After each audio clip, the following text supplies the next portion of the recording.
As someone who collects retro handhelds, I thought now would be a good time to step back and assess which of the ones I've reviewed I'd recommend to both newcomers and collectors alike. As you've probably noticed, there is simply so much choice nowadays that it's easy to get overwhelmed by the myriad options out there. And with prices as low as $60 and some as high as $679, it's hard to know which of these devices are actually worth picking up or which are just a quick cash grab. The devices here are what I consider to be the best handhelds at the moment in terms of price and value. So if you want something portable to game on with a stylish form factor, let's take a look at the best retro handhelds out there.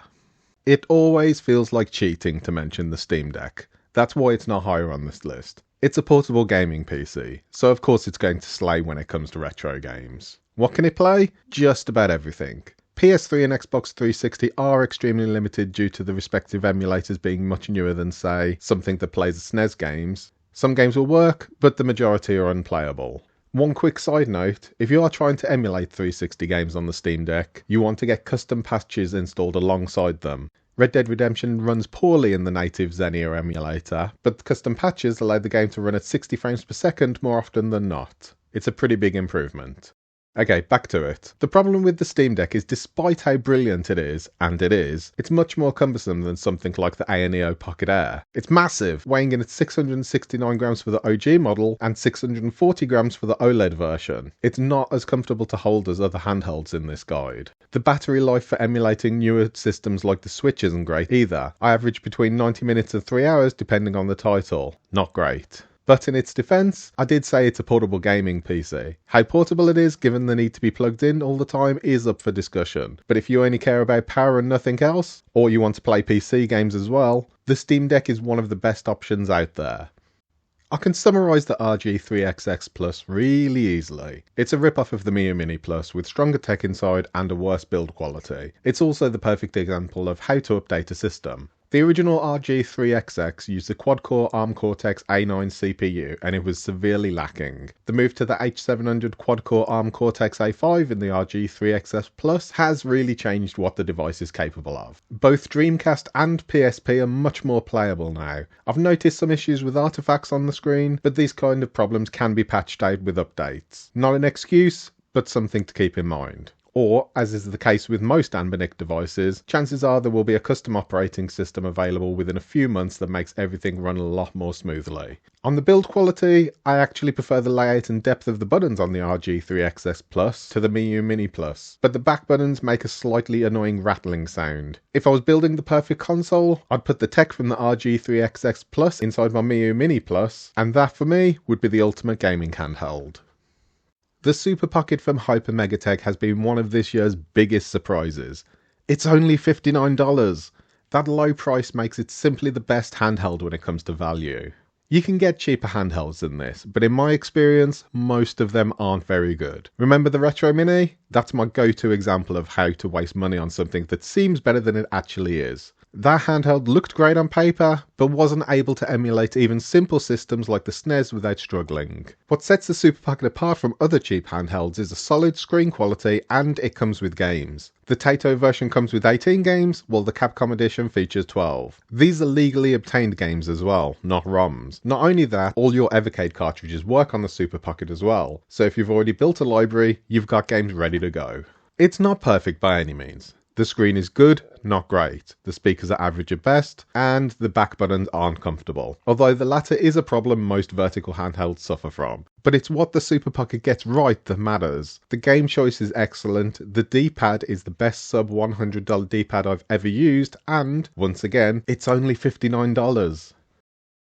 Much like the AYANEO Pocket Air, the Pimax Portal is a highly capable machine that's able to run PS2 games in glorious 1080p at 60 frames per second. To say this transforms old games is an understatement. It truly refreshes games that previously lacked any sense of high definition, and the result is stunning on the Pimax Portal's 4K screen.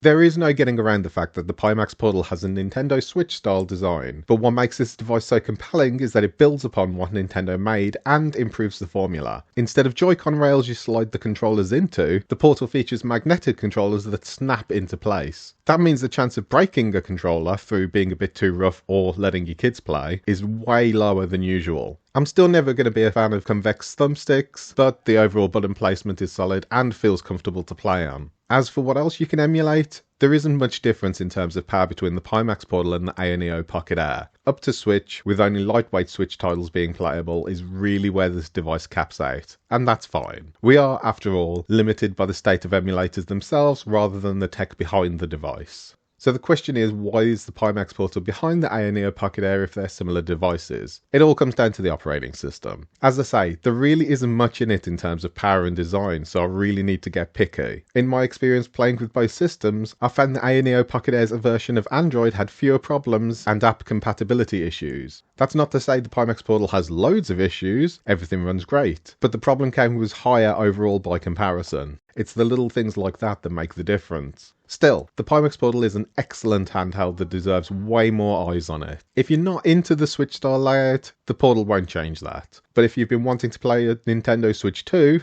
the Pimax Portal is the closest thing out there. I'll tell you something for nothing, I did not expect to like the Miyoo Mini Plus as much as I did. This purchase was absolutely to see what all the fuss was about. Can a device that's just 4.25 inches tall really be as good as people were saying? The answer is kind of. Let me explain.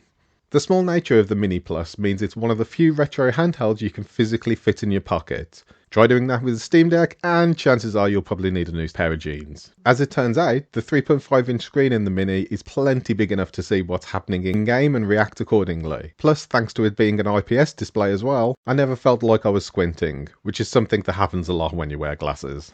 Over on the power side of things, the Miyoo Mini Plus is the second weakest device on this list after the Super Pocket. What that means in practice is anything above PS1 isn't going to be playable on the device, and even then, the Mini Plus doesn't have any analog sticks anyway, so you couldn't play them if you wanted to.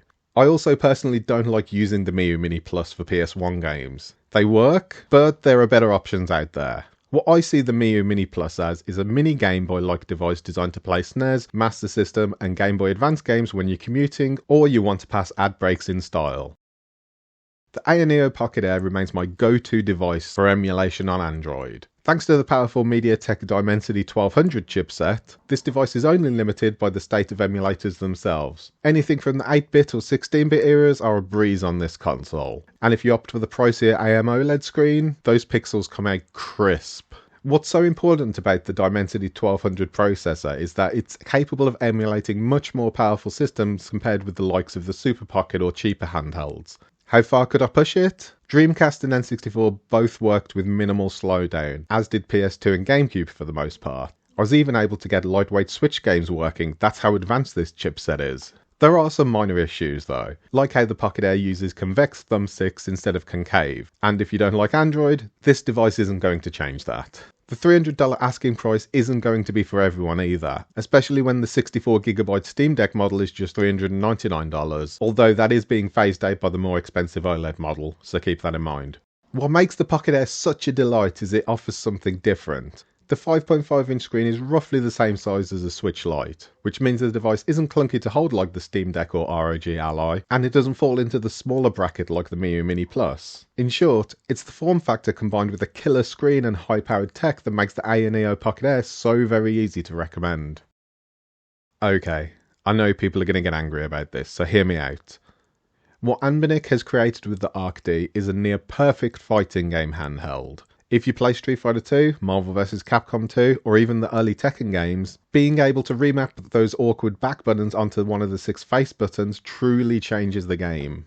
Time for a quick history lesson. Back when the Genesis and Sega Saturn came out, fighting games controls were split into low, medium and high attacks, mostly. On an arcade machine, which is the platform they were primarily designed for, you'd have the 6 buttons, 3 for punch, 3 for kick, on a flat panel. On controllers though, those high attacks ended up getting placed on the shoulder buttons. On the SNES controller, this was way less of an issue, but when first-person shooters took over, controllers had to add extra triggers and change the shape of the controller so much that pressing the bumpers became more cumbersome. Where am I going with this? Well, the ARC-D turns the clock backwards. You don't need to think about triggers because you can map all of those important bumper attacks to the face buttons, and that makes the ARC-D the most comfortable handheld for fighting game fans. Is it the perfect handheld? No. Every handheld has its issues. For the ARC-D, it's an underbaked Android operating system that's prone to problems. The Linux side is much better though. And despite coming with PSP support, that system simply isn't playable on that device due to the low power nature of the handheld.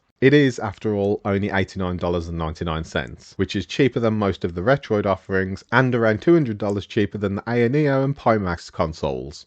You know the saying, with low pricing must also come lower compatibility. But when it comes to SNES, Genesis, Dreamcast, MAME, and even some Sega Saturn, the Linux side of the ARC-D is where things are at their best. If you're a fan of retro fighting games like I am, the ARC-D is the one to get. Despite its plethora of problems, what it gets right cannot be beat.